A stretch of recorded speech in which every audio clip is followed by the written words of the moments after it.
Hello and welcome to this fracture info video. My name is Mike Barrett and I'm an orthopaedic surgeon. This video is about fifth metatarsal base fractures, also known as Jones fractures. This fracture occurs when you slip off a curb or have a twisting inversion type injury to the foot.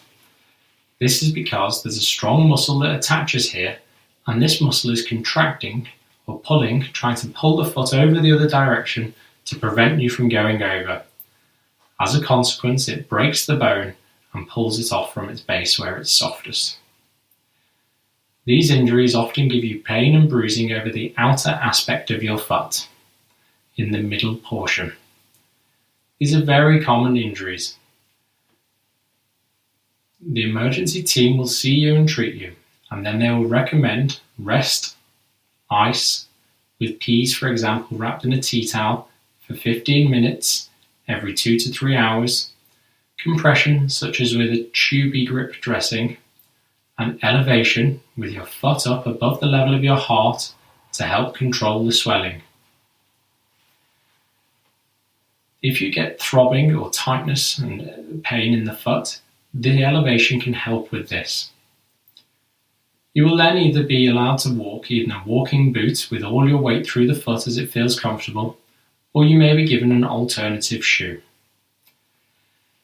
You can walk on it as it feels comfortable, but you should limit how much walking you're doing to try to encourage the bone to heal.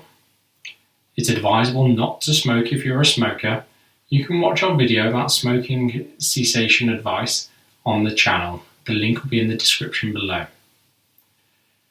Smoking affects the bone healing and can slow it down. These injuries usually heal without any problems, but it takes time. Often you're out of the boot in 6 weeks, and you can return back to sports between 10 to 12 weeks depending on how your foot feels.